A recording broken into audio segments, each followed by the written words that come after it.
What was the most fucked up things someone said to you? Story 1. In 2017, I found my 25-year-old son who had offed himself. He suffered from mental health issues, and though he was alive when I found him, I knew he wouldn't survive. During this time, a very religious person I've known all my life told me that I needed to see this as a learning opportunity to get closer to God, so that I wouldn't end up in hell for eternity like my son. Receiving that kind of response was not what a grieving parent should ever hear. Although there were many other things said and done during that period, this one stands out to me the most. I am deeply sorry that someone spoke those words to you. When someone is in deep grief, they deserve compassion, not judgment. Moreover, saying that your son was going to be in hell is unforgivable. Depression clouds the mind and makes it nearly impossible to think positively. I do not know your son's story, but I am confident that he adored you no matter what. Unfortunately, sometimes the hurt can become too much for one to bear, leading them to commit a permanent mistake. I hope your son rests in peace. Story 2. I had just lost my daughter at birth, and when I finally got home and was packing up my daughter's things and planning her funeral, I made a comment about how I'm a mother without a child, and my mother-in-law said that I wasn't a real mother because not only didn't I birth her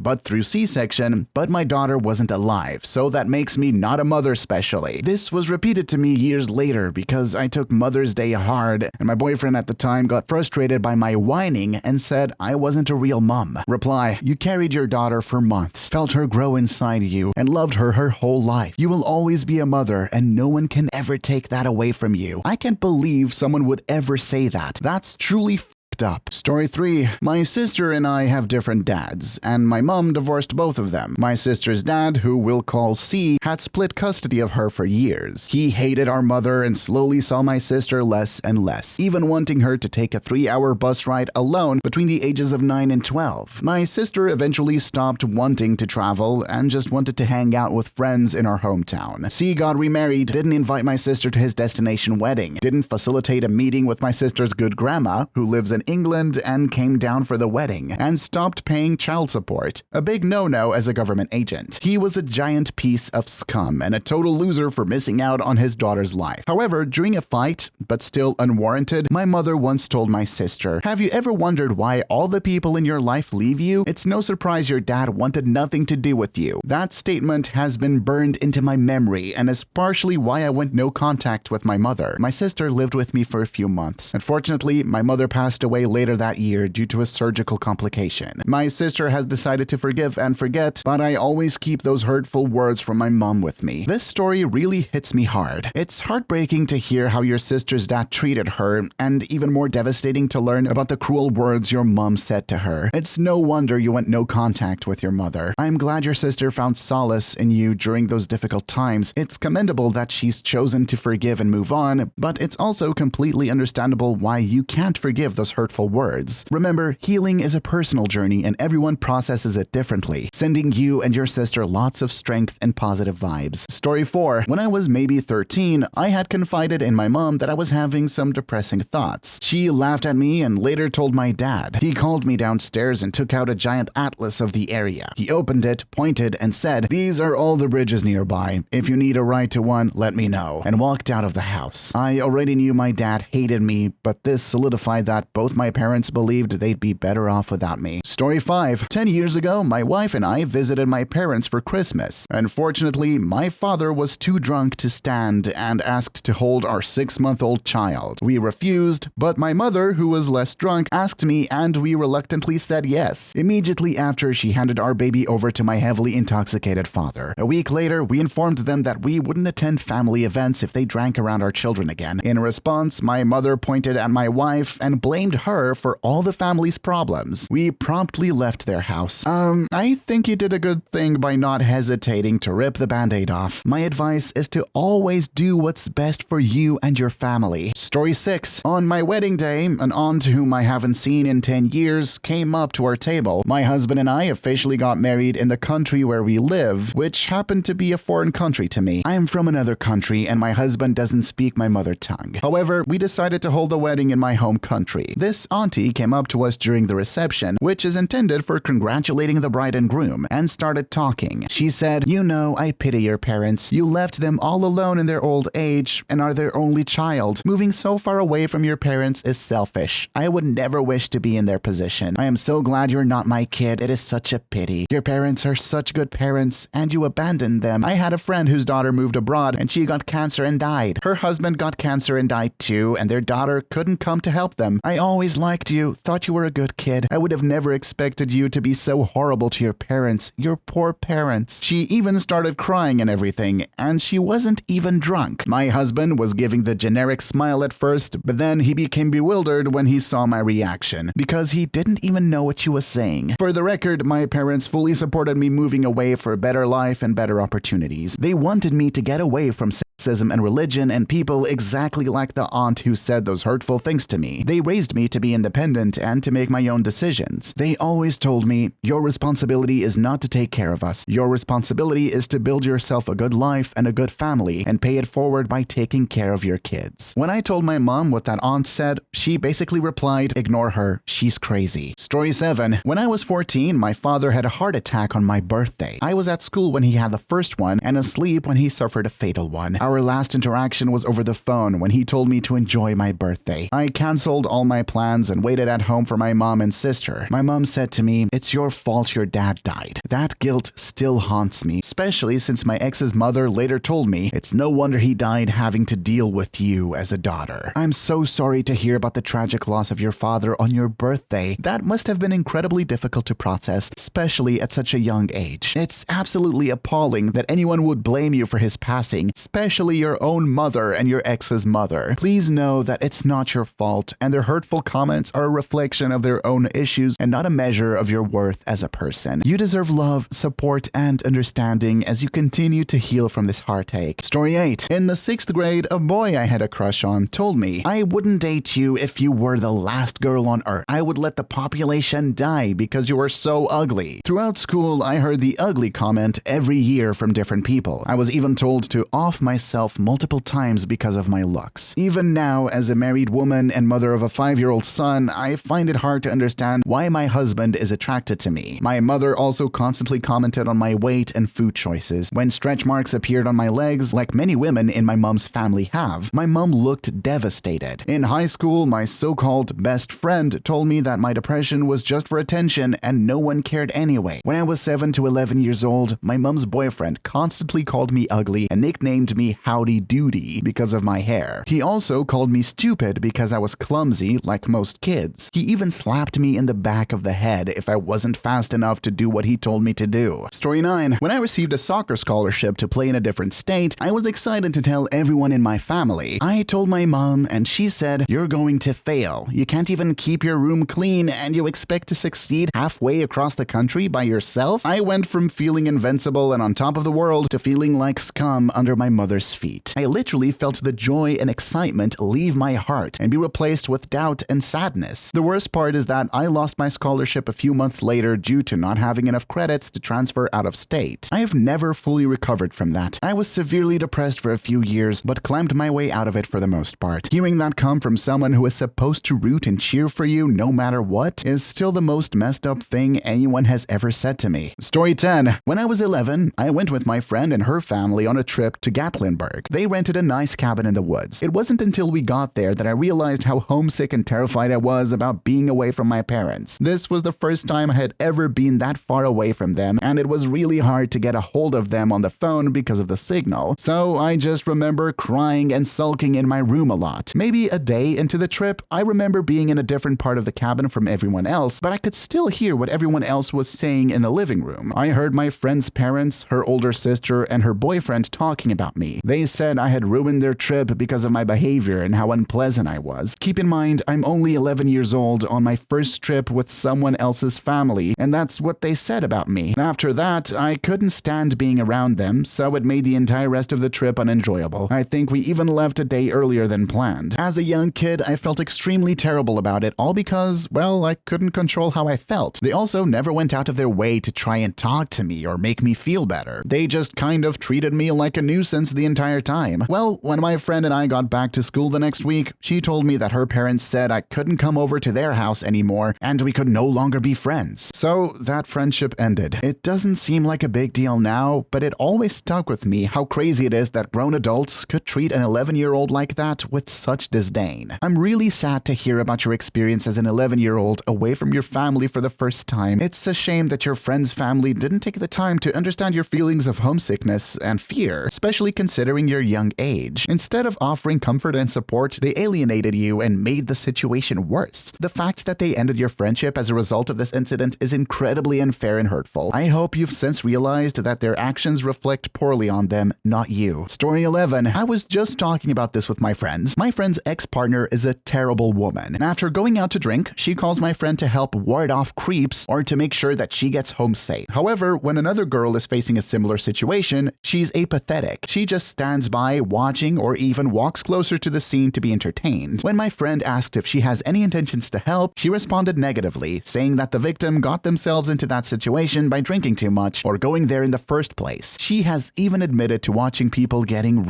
and not doing anything about it. She had the chance to leave but didn't. Her excuse was that the situation was entertaining and the girl deserved it for putting herself in that scenario. It's ironic considering that she would ask other people to help if she were assailed or felt unsafe. By reading what you've written, it seems like she might be a sociopath who won't ever feel remorse. It is difficult for most of us to believe that people like her exist. They don't understand right from wrong and think that the behavior that benefits them is the right thing to do. I had a similar person in my life, and it's still difficult to fathom their behavior. All I wanted was for them to see how their actions hurts others and care, but that wasn't possible. Story 12. My mom married my stepdad when I was 4, and we moved out to my step-grandmother's ranch to work it. When I was 7, I was told to help my 9-year-old cousin learn about what to do. He whined and about everything he has to do the entire time. I told my stepdad's mother about him not being too excited about it. Well, he's the oldest, so this ranch will be his someday, she'd said. I'm 7. I don't know how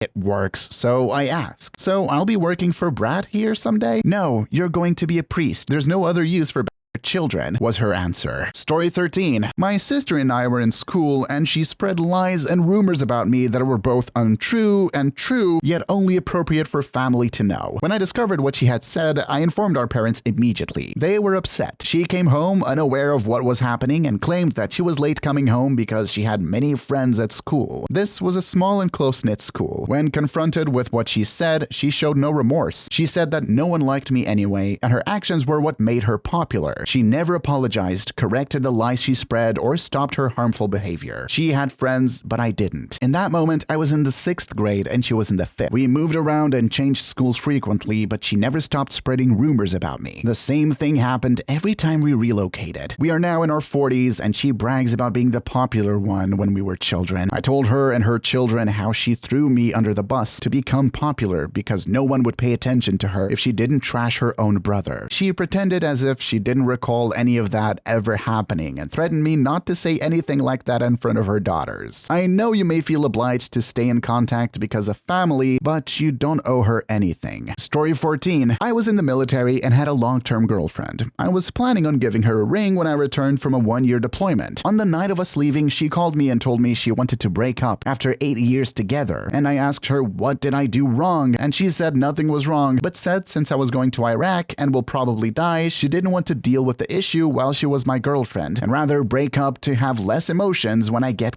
I hung up and never spoke to her again. Story 15. My therapist told me I faked my OCD, obsessive compulsive disorder, for attention because it magically went away when I was 13. It blew back up a few years later, and he didn't believe my family when we tried getting me treatment until my mom sent him a video recording of my verbal compulsions. But by then, it was too late and my OCD had already taken over and was difficult to treat. That was 4 years ago, and I'm still struggling with that same OCD to this day. If he wouldn't have been so ignorant as to call me a liar or something that quite literally destroyed my passions, maybe I would have been able to get proper treatment. I can't imagine how frustrating and disappointing it must have been for you to have a therapist who didn't take your OCD seriously. It's really disheartening that they doubted your experiences and only acknowledged the issue after receiving video proof. The delay in getting proper treatment must have been incredibly challenging for you. I hope you've found a more empathetic and supportive therapist since then who is dedicated to helping you overcome your struggles. Story 16. I dated in freshman freshman year of high school. I was 14 years old at that time. We broke up after 9 months, largely due to the fact that I struggled with a very intense depression due to my dad abandoning me that year and bullying. 3 years later, we ended up working at the same food place. My ex-boyfriend apologized for not being more sensitive to my issues. I said, "Don't mind it. I totally understand how he couldn't handle what I was going through. We were young, no hard feelings. He and I were now cool and working fine together. His dad came in one day and ordered food from us. I overheard him